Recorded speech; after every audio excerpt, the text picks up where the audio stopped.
join in giving a warm welcome to Bill.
Sometime after that, my parents added me to the world's mix.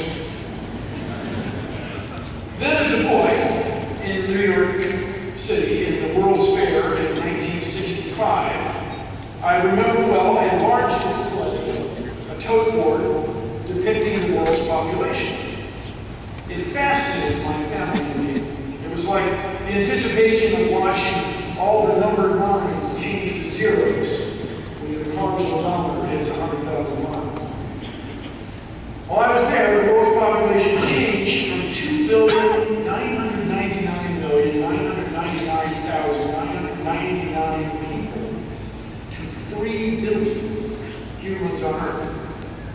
We have all lived through another astonishing transition, the human number moving from 5 to 6 billion. I spoke here nearly 5 years ago, and I noted at that time the world's population had just crossed to the 6.7 billion mark. But wait, there you are. During your senior year, around Halloween of 2011, the world's population went to 7 billion. 7 billion people on what's proving to be a pretty small world.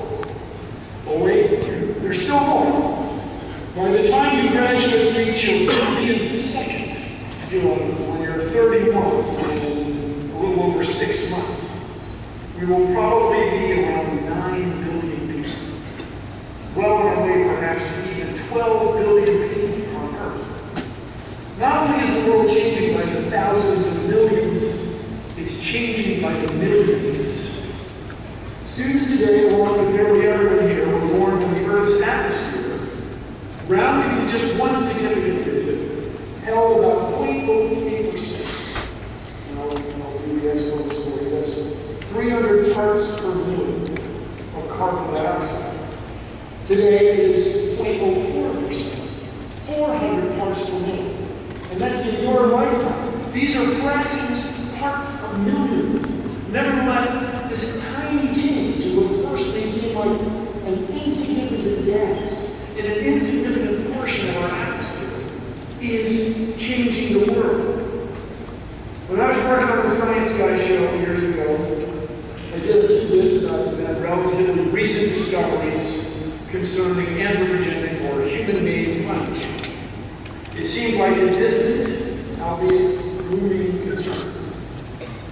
It is clear now that climate change is the real deal, a huge problem that concerns virtually every species on Earth. Every species, by the way, includes us, humans, human beings, even apparently my old boss. Was he? I was never sure.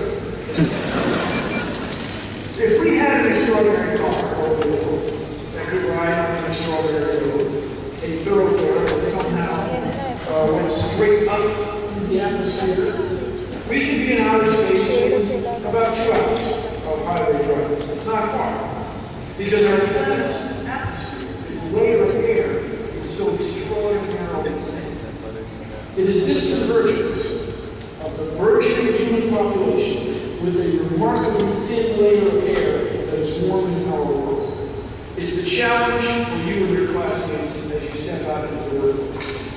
The set of problems like no one before you, no human has had to face.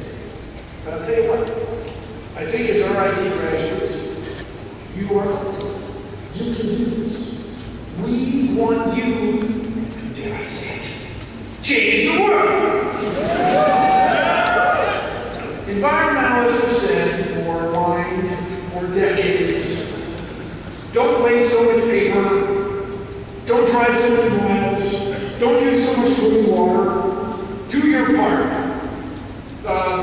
wear dirty clothes, and just don't eat. It doesn't turn out to be a very popular plan with most people. Although there are big personal and business opportunities for all of us in energy and resource conservation, just doing less is not going to get the job done. People around the world are not going to sit by and develop the world, use all the energy and pump out all the carbon dioxide. And here's some very bad news. Apparently, we will never run out of fossil fuels. We'll never use enough, not for centuries. Sure, there is oil, and perhaps less of the really sweet oil that there used to be. But there's also oil sand, and tar sand, and oil shale, maybe shale tar, and enormous quantities of coal. I mean coal, and more coal. And right now, no one pays for the smoke and the gases that burn coal create, so people worldwide will keep digging it up and burning it. Unchecked, coal will indirectly kill a great many of us. That is my feelings. Unless you, RIT graduates, find a way to lead the world on new paths, make big changes, new ways to provide electricity, new types of transportation, and new approaches to doing business. Now, like any environmentalist, I'm a big fan of having more just my own state taking low-hanging fruit. That's great. But we can't just do less. The key to our future is instead to find ways to do more with it. As RIT graduates, you are one of the very best in the world. I am the best in the world. And thinking about new arrangements, new tools, and even if I may do engineering tricks to reach more high-hanging fruit, the big prizes and the great big prizes. That's what we want you to do for us. I'm not kidding. I want you all to change the world in exciting, new, and big ways. Now, wind turbines are cool. They're reasonable development. RIT engineers and RIT meteorologists will help us look and we're going to do the most good.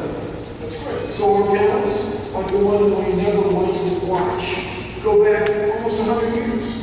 The cell in the watch, by the way, is about 10% efficient, which is plenty for a watch. But how about if solar panels were 50% efficient, or 70% efficient, or 80 or 90% efficient? Here's hoping an RIT material scientist becomes the inventor, or the venture capitalist, or the lawyer, even, who grasps the value of this discovery and protects the idea. He or she would change the world. If you can invent a better battery, one that can store more energy with less exotic materials, less hard to find metal, one that can handle the heat without the loss of performance, or just plain without catching on fire, you would, I say it, change the world. But my friend, you also get rich. You would get crazy rich. Now, speaking of electricity, here is the whole problem. How do we handle, control, ultimately de-energize all this nuclear material? Nuclear power, I gotta tell you, when I was a kid, it seemed like the greatest thing, the greatest idea anybody ever had. Dig up this stuff, purify it somehow, fission it, make heat, and just bury it. Yeah, well, it turned out to be quite a bit messier than that.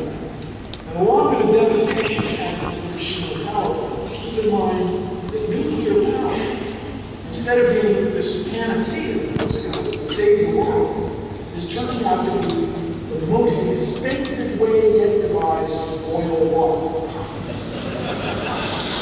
So we have 430 some commercial power plants around the world, nuclear power plants. But what if we had 14,430? What if we had 43,030 nuclear power plants? My friends, there will be another accident. These are humans. I mean, just think, my old boss boy in charge, there's going to be an accident. We have tens of thousands of tons of nuclear waste, nuclear fuel, and nuclear weapons. And so what should we do with it? On Earth, nothing we throw away goes away.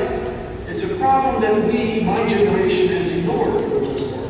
So it may be an opportunity for an industrialist, engineer, an attorney, thoughtful person to come up with something to do with this thing. And you would change the world. It is sobering for me, and perhaps for more than a few of the parents and faculty, to consider that you all, Rochester Institute technology graduates, you know more physics than Isaac Newton. You know more about the cosmos than Albert Einstein. You know more about the universe than Galileo or Copernicus. And I can guarantee you that significant discoveries will be made in your lifetime that will change your world. Imagine this. When I was a kid, no one had a good theory as to what happened to the ancient dinosaurs. I'm not kidding. Remember Mrs. McConnell, my second grade teacher? Well, they had small brains. They were stupid. So mice and bats beat them up and took their food.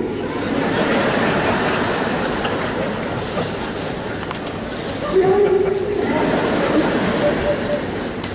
But in my lifetime, we discovered the meteoric impact crater near Chicxulub, Mexico. The ejecta from that collision shot out over a diameter bigger than the Earth. It was like science fiction, except it was real. And it essentially cooked the big algae.